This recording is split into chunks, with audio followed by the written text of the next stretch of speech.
Sa muli po mga minamahal na tagapagsubaybay, akin pong inihatid ang pagpapasalamat sa inyong patuloy na pakikisama sa programang ito sa pamamagitan po ng ating pakikinig o panonood, pagsubaybay sa aking YouTube channel, sapagkat tayo po ay patuloy na mag-aaral sa mga katanungan na mabigyan natin ito ng kalutasan sa pamamagitan ng ating pakikiisa. At kung mayroon pa kayong mga katanungan o karagdagan man, ay malugod po natin itong pasasalamatan sapagkat patuloy po tayong mag-aaral sa patungkol sa mga kasagutan at para po sa kabutihan nating lahat bilang mananampalataya ng ating Panginoon Diyos. Kagaya po ng ating pag-aaralan ng mga nakaraang araw, na ang isang katanungan na ating iniwan sa ating programang ito ay ang sino ba ang Antikristo, ang Muslim ba o ang Kristiyano? Ang katanungan po na yan ay ating pong narinig at nasubaybayan sa isang programa na ating kaibigan na Muslim. Kaya nga po ay sama-sama po tayong mag-aaral sa mga katanungan at atin pong sumbungan ang mga kasagutan sa pamamagitan po ng banal na kasulatan. Sa atin pong pagpapatuloy, samahan niyo po ako sa ating panalangin.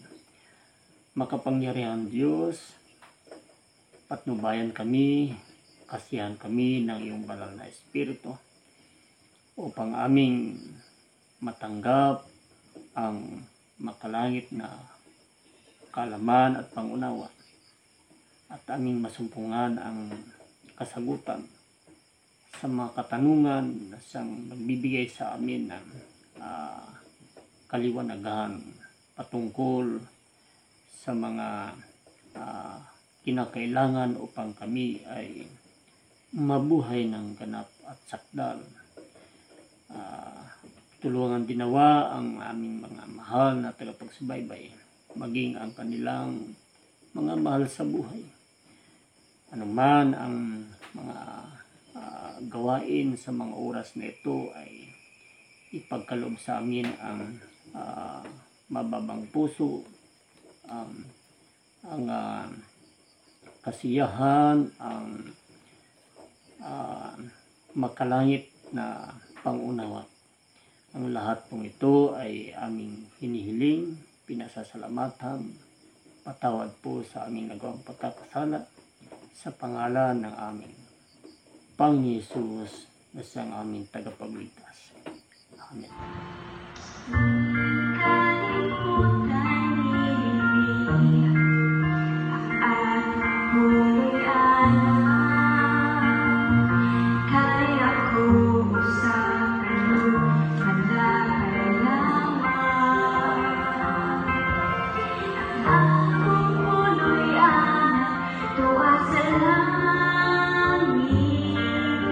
Sa ating Diyos, hiyanda.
gaya nga po ng ating napag-aralan ng mga nakaraang araw, mga minamahal, ay atin pong narinig at nabasa ang talatang unang Juan, Kapitulo 2, talatang 20.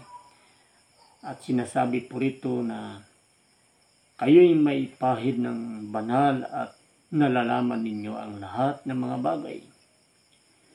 Ito po ang sabi ng ating Panginoon Diyos sa pamamagitan ng mga unang mananampalataya, na tayo ay may pahid ng banal. Ang tinutukoy po rito sa iba pong salin ng Biblia ay ang banal na espiritu. Puspos ng banal na espiritu o kinasihan. At nalalaman natin na ang lahat ng mga bagay. Sa talatang 27, ito po ang sinasabi. At tungkol sa inyo, ang pagkakapahid na sa Kanya'y inyong natanggap ay nananahan sa inyo, at hindi ninyo kailangang kayo'y turuan ng sinuman. Ngunit kung ang paanong kayo'y tinuruan ng Kanyang pahid o ng Kanyang banal na espiritu tungkol sa maraming bagay, at siyang totoo at hindi kasinungalingan, at kung paanong kayo'y tinuruan nito, ay gayon kayong mananahan sa Kanya. Ito ang magandang pakinggan sa ating nabasa, na kung ang isang mananampalataya na gaya natin ay kinasihan, tinuruan o pinanutbayan ng banal na espiritu, ay hindi tayo tuturuan ng kasinungalingan, kundi ang ituturo sa atin ay ang totoo, ang katotohanan, at tayo ay mananahan sa Kanya. Yung tinutukoy po itong sa Kanya ay sa ating Amang nasa langit. Kaya nga sa pangangaral ng ating Panginoon Hesus ay lagi niya pong sinasabi sa mga nakikinig sa Kanya. Basahin po natin ang Mateo, Kapitulo 15, talatang 10. Ito po ang pagkasabi. Halik kayo makinig at mag-unawa. Ito po ang lagi niyang binabanggit ng ating Panginoong Hesus sa Kanyang pangangaral, na hindi lang dapat tayo ay makinig, kundi kailangan din tayong mag-unawa. Kaya nga ang nangyayari po noong unang panahon, sinabi rito sa aklat ng Juan, Kapitulo 8, 42. Sa inyo pong banal na kasulatan ay inaanyayahan niyo po kayo na samahan, sama-sama tayo mag-aaral. So, inuulit ko po sa 8 ng Juan, talatang 42. Ito po ang pagkasabi. Sinabi sa kanila ni Jesus, kung ang Diyos ay inyong Ama, ay inyong iibigin ako, sapagkat ako'y nagmula at nanggaling sa Diyos. Iyon ang sinabi ng ating Panginoong Hesus sa mga taong nakikinig sa Kanya. At kung ating pong pag-aaralan ang buong chapter, mga minamahal, yung Kanyang pinagsasabihan dito ay ang mga Parisiyo, Iskriba at Sadusyo. At meron ding nakikinig, no? Maliban doon sa mga Parisiyo. Sinabi rito na kung ang inyong Diyos ay ang Ama, ay sana inyo rin akong iibigin, inyo akong kilalanin, mahalin, no? Sapagkat ako'y nagsimula o nagmula at nanggaling sa Diyos, sapagkat hindi ako naparito sa aking sarili, kundi sinugo niya ako. Yun ang ipinakikilala ng ating Panginoon Hesus sa mga tao noon, ng unang panahon na siya pa'y nabubuhay sa mundo ito, mga minamahal. Kaya nga, maging ang mga mananampalataya o gaya natin, naniniwala na ang Panginoon Hesus ay ang tagapagligtas. Kaya nga nagtanong siya sa mga disipulo, sa mga taong nauna sa atin, na naniniwala sa ating Panginoon Hesus. Sinabi niya sa aklat ng Mateo Kapitulo 16, talatang 15, sabi po rito, kaniyang sinabi sa kanila, darapat, ano ang sabi ninyo kung sino ako? Iyon ang tanong ng ating Panginoon Hesus. Sino ako? At sumagot si Simon Pedro at sinabi, ikaw ang Kristo, ang anak ng Diyos na buhay. Mga minamahal, sa sandali po ito ay unti-unti po nating matutuklasan ang kasagutan sa katanungan ng ating minamahal na kaibigan na isang Muslim sa kanyang programa. Sino ba ang Antikristo? Ang Muslim ba o ang Kristiyano?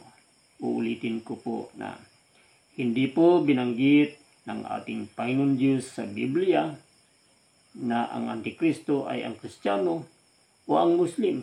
Wala pong sinasabi. Kundi ang ipinapahayag po rito ay ating malalaman ang kasagutan kung sino ba talaga ang Antikristo. Mga minamahal. Kaya nga sabi rito, ikaw ang Kristo, ang anak ng Diyos. Pansinin niyo po ang sinagot ng ating Panginoon Hesus sa kay Apostol Pedro. Sa talatang 17, ito po ang pagkasabi. At sumagot si Jesus at sa kaniya'y sinabi, mapalad ka Simon Barjonas, sapagkat hindi ito ipinahayag sa iyo ng laman at ng dugo, kundi ng aking Ama na nasa langit. Ang kasagutan po na binigay ni Apostol Pedro sa tanong ng ating Panginoong Hesus, sinasabi, sino ba ang Kristo? Sabi ni Apostol Pedro, ikaw ang Kristo. Panginoon, ikaw. Kaya nga sabi ng Panginoon, Pedro, mapalad ka. Ito ay hindi ipinahayag ng laman at ng dugo, kundi ng aking Amang nasa langit. Ibig kong sabihin, ipinapakilala ng ating Amang nasa langit ang mga katanungan gaya nito na ang Kristo ay ang ating Panginoong Hesus, ang anak ng Diyos. Kaya ito ang kanyang ipinahayag sa mga tao noong unang panahon. Na dapat siya'y panampalatayanan, paniwalaan, na siya'y nagmula sa Ama, na siya'y ang Kristo, pero marami ang hindi naniniwala sa Kanya. Mga minamahal, kung mapansin po natin ang Gawa, Kapitulo 28, 24. Ito po ang pagkasabi.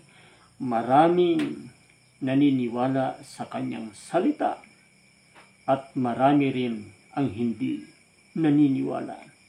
Maging sa ating panahon ngayon. Kaya nga napakalungkot isipin na baka isa po sa atin ang hindi naniniwala na si Jesucristo, ang anak ng Diyos, na siyang ating tagapagligtas, na siya nagmula sa ating Ama. Yun ang kanyang ipinapakilala. Kaya nga sabi niya, kung kayo ay umiibig sa Diyos na siyang Ama, ibigin niyo rin ako, sapagkat ako'y nagsalita, hindi sa aking sarili, kundi nagmula sa aking Amang nasa langit.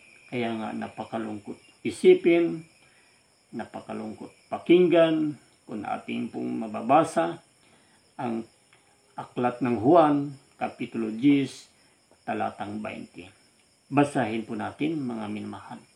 At sinabi ng marami sa kanila, mayroon siyang demonyo at siya'y nauulol. Bakit ninyo siya pinakikinggan? Yun ang napakasakit na paratang ng mga tao noong unang panahon.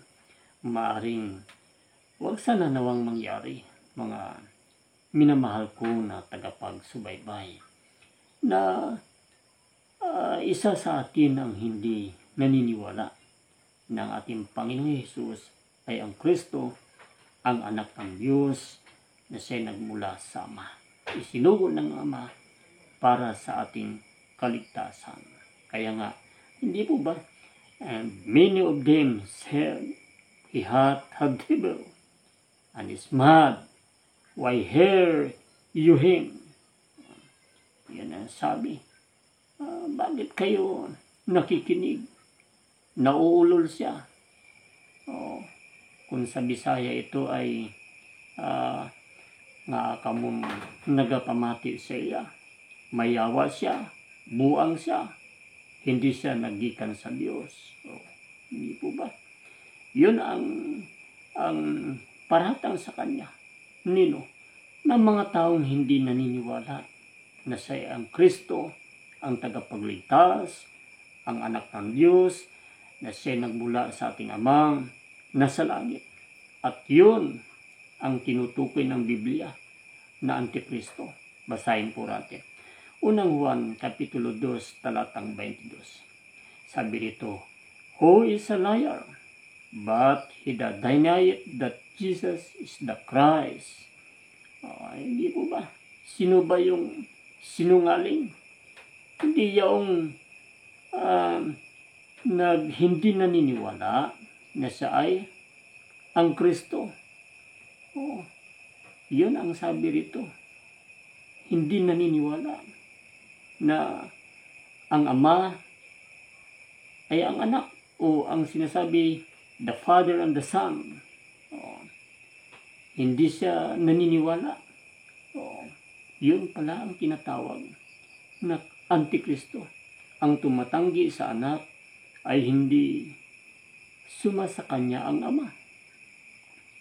Ang nagpapahayag sa anak ay sumasa kanya naman ang Ama. Ang ibig pong sabihin, kung kumikilala ka sa Ama, kilalanin mo rin yung anak. Kaya sabi niya, sino ba yung sinungaling? Who is the liar? Yan ang sabi rito eh. Kundi yung mga taong hindi naniniwala na si Jesus ang Kristo. At siya'y nasa Ama at ang Ama'y nasa Kanya. Yun po ang tamang kasagutan. Yung mga taong hindi naniniwala na siya ang Kristo. Kaya nga, mga minamahal, marami pong salamat sa inyong pagsubaybay at pakikinig na ang Antikristo ay hindi po yung Muslim, hindi po yung mga Kristiyano, kundi sino? Yung mga taong hindi naniniwala na si Kristo ang anak ng Diyos. Ito po yung napakagandang kasagutan. Ibig pong sabihin, mayroon po tayong pagkakataon na tayong maniwala na ang Kristo ay ang anak ng Diyos. At dapat nating paniwalaan ang Ama at ang anak. Kaya nga sa patuloy nating pag-aaral ay mapapahayag sa ating lahat sa pamamagitan ng banal na kasulatan na kung ang isang tao ay hindi naniniwala na si Kristo ay anak ng Diyos, ay hindi rin makikita sa kanya ang tinatawag na pagtalima o ang pagsunod sa kalooban ng ating Ama. Bakit ka susunod sa kalooban ng ating Ama kung hindi ka naman naniniwala sa anak na siya'y nagmula sa Ama? Ito po ang napakaganda na ating pag-aaralan sa sunod. Kaya nga, kung mapansin po natin ang aklat ng Juan Kapitulo 3, talatang 36, sabi po rito, ang sumasampalataya sa anak ay may buhay na walang hanggan. Ngunit ang hindi tumatalima sa anak ay hindi makakakita ng buhay, kundi ang puot ng Diyos ay sumasa kanya. Yun ang sabi rito. Yun ang dapat nating bigyan ng pansin.